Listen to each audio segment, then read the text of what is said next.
Okay, so I have the 28 transistor set up now with our power supply. First, we're going to check the output voltage of our power supply. So this one is configured to output the 135 volts power supply. So it will be around 270 volts from the negative rail to the positive rail.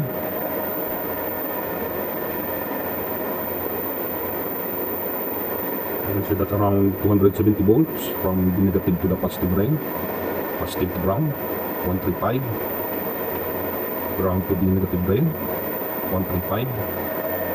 So now that the power supply is set up, we're going to check the output of the amp using an 8 ohms load. So this is our dummy load here. These two dummy loads are 4 ohms. These two dummy loads are connected in series with a 8 ohms resistance.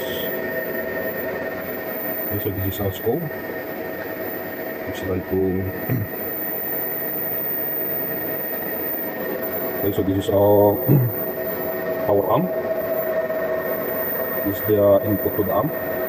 This is the input to the amp. This cable is it has a built-in volume control.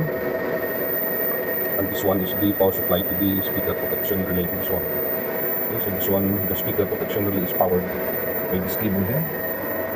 Okay, so this power supply. Okay, so let's increase the input to the amp, and let's see what this amp can do at with an 8 ohms load, 1% HD.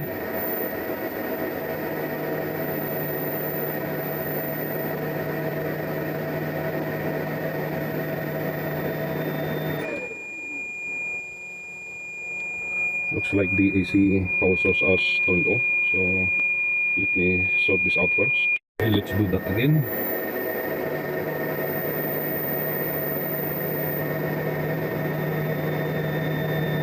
So that is clipping 270 volts. Okay, so we turn that again.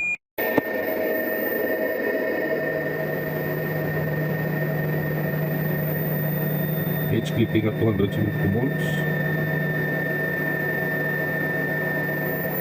Okay, so that's 1% HD. 272, 1% HD, 8 ohms load. This is 4 ohms test. We have two 8 ohms resistor here, this one and this one. This is connected in parallel with a 4 ohms resistance. Okay, so this is 4 ohms test of this 28 transistor power amp, power board.